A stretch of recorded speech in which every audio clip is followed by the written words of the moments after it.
만약 회사 다니는 직장인이 주식이나 코인에 단타 투자를 막 하고 있다라고 하면 이거는 메타인지가 부족한 사람이다, 그렇게 볼 수가 있는 거죠. 집중을 해야 될 본업이 있는데 그거를 잊어버리고서 절대 잘할 수 없는 거에 도전을 하는 거잖아요. 반갑습니다. 한주주입니다. 공부를 잘하는 것과 투자를 잘하는 것, 이 둘은 사실 별로 상관관계가 없을 것 같은데요. 근데 이 둘 사이에 공통점이 하나가 있어요. 뭔가를 잘한다는 사람들의 공통점은 뭐냐면요, 바로 메타인지가 되게 뛰어나다고 하는 점이에요. 저는 오늘 투자를 잘 이어가는 데 있어서 이 메타인지 키우는 것의 중요성을 말씀드려 볼까 합니다. 여러분들 메타인지라고 하는 말 들어보셨나요? 이 개념에 대해서 제가 잠시 설명을 해드리고 시작할게요. 메타인지라고 하는 개념은 심리학에서 쓰이는 개념이에요. 메타는 한 단계 높다는 뜻이고요. 인지는 어떤 사실을 아는 거예요. 그래서 메타인지는 자신의 인지 능력에 대해서 알고 조절하는 능력을 뜻합니다. 투자든 공부든 인생에 꼭 필요한 거를 잘 하시기 위해서는요, 이 메타인지가 필요하다고 생각해요. EBS에서 방영한 상위 0.1%의 비밀이라고 하는 다큐멘터리가 있는데, 여기서는 전국 석차 0.1% 학생들하고 성적이 평범한 학생들을 비교하는 실험을 했어요. 예상과는 다르게 이 석차 0.1%랑 평범한 성적 두 집단의 IQ나 집안 환경 그리고 공부하는 시간 등은 거의 차이가 없이 비슷했다고 해요.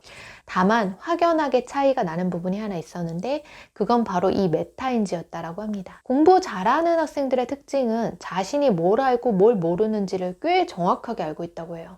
이런 인지를 바탕으로 해서 엄마나 선생님 등 이렇게 남이 짜준 계획이 아니라 자신만의 그런 계획을 세워가지고 학습을 한다고 해요. 그러면 메타인지가 낮은 사람은 어떠냐? 메타인지가 낮으면요, 절대 성취할 수 없는 목표를 세워놓고 혼란스러워 한다고 해요.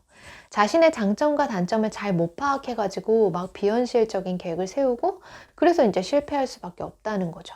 이렇게 시간 계획을 세운다면 문제가 있어요. 주위 사람들한테도 이제 피해를 주게 될 거예요. 만약 회사 다니는 직장인이 주식이나 코인에 단타 투자를 막 하고 있다라고 하면 이거는 메타인지가 부족한 사람이다, 그렇게 볼 수가 있는 거죠. 집중을 해야 될 본업이 있는데 그거를 잊어버리고서 절대 잘할 수 없는 거에 도전을 하는 거잖아요. 차트를 보면서 단타로 대응하는 건요, 기관 투자자나 AI 컴퓨터나 가능한 영역인데요. 시장에 민첩하게 대응을 해서 단타를 치다가 이상하게 주식에 물린 그런 직장인들을 많이 이제 만날 때가 있어요. 이런 식의 투자를 하는 거는 사실 저는 메타인지가 부족한 투자일 수 있다고 생각을 합니다. 왜냐면 이런 투자는 평범한 직장인이 장기적으로 이어갈 수 없는 방법이거든요. 여기에다가 사활을 걸고 있다라고 하면 이제 좀 그런 거를 메타인지를 좀 생각해 볼 필요가 있는 거죠. 공부를 잘하는 것과 마찬가지로요, 투자를 잘하는 것도 메타인지가 중요하다고 생각해요. 자신이 잘할 수 있는 것과 그리고 잘할 수 없는 거를 파악하셔가지고 투자 계획을 세운다면 투자가 훨씬 더 쉽겠죠. 부지런하고 열정적인 사람만 투자를 잘하고 부유하게 살 수 있다는 거는 저는 편견이라고 생각해요. 메타인지를 발휘를 해서 내가 진짜 잘하는 것과 그리고 죽었다 깨나도 못하는 거, 요거를 무엇인지를 좀 파악을 하고 그리고 잘하는 거 집중하시면 되죠. 저 같은 경우에는 부동산 투자랑 조금 잘 안 맞았었는데요. 한때 이제 부동산 다주택자였는데 그거가 이제 좀 잘 안 맞았다라고 하는 걸 좀 깨달았었어요. 막 임장도 아니고 그리고 세금 관련 이슈들 챙기고 법적 이슈가 될 만한 것들 신경 써야 되고 이런 것들이 너무 힘들더라고요.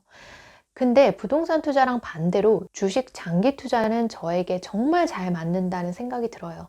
투자도 이렇게 자신이 잘하는 방향으로 가면 된다고 생각을 합니다. 이 가이던스가 되는 건요, 결국 내 심리의 허용치인 것 같아요. 뭔가를 할 때 내 마음이 조금 안정적이고 재미있고 그리고 좀 자연스럽다, 이런 느낌이 장기적으로 지속된다라고 하면요, 그 방식이 잘 맞는 거다고 생각을 하고요. 그런 분야로 좀 더 집중할 수 있을 것 같습니다. 그리고 자기계발서에 나온 이런 성공 방법들 있잖아요. 그런 성공의 방정식은 모든 사람들한테 다 맞는 거는 아니라고 생각해요. 요즘 나오는 책들 보면 미라클 모닝 관련된 거가 되게 많아요. 근데 새벽이나 아침 일찍 일어나는 게 진짜 안 되는 사람들이 있어요. 저도 그렇고요. 새벽 4시에 잘 수는 있는데 새벽 4시에 일어나는 거는 정말 잘 안 되더라고요. 새벽에 일어나는 게 영 안 맞으면요, 그냥 깨어있는 시간에 열심히 살면 된다. 저는 이렇게 스스로 결론을 내려봤습니다. 사실 저는 아직도 미라클 모닝 하시는 분들 되게 부럽고 약간 저도 가끔씩 그렇게 시도하기는 해요.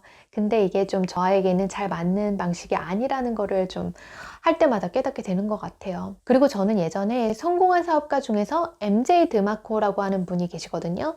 이분이 쓴 책이 있어요. 부의 추월차선이라는 책인데 그 책을 보고 제가 숨이 컥 막혔던 기억이 아직도 생생해요. 이분은 이 부의 추월차선이라고 하는 책에서 기업가 정신을 언급을 하시면서 하기 싫은 걸 해야지 좋아하는 거 할 수 있다 이렇게 주장을 하셨거든요. 억만장자가 이렇게 말했으니까 나는 부자 되긴 틀렸네 이렇게 생각하실 필요는 없다고 생각해요.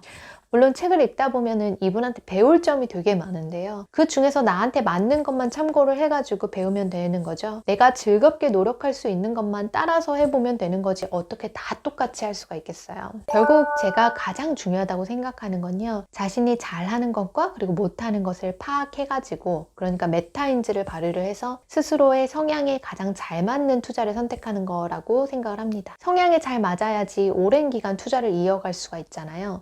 메타인지를 통해서 자신이 어떤 사람인지를 먼저 파악하는 거예요. 그리고 잘할 수 있는 것과 할 수 없는 것, 구분을 하는 것부터 시작을 하시는 거죠. 자신의 강점과 단점을 찾았다면 이에 맞춰가지고 투자 계획을 세우시고요. 끈기 있게 지속하면 된다고 생각해요.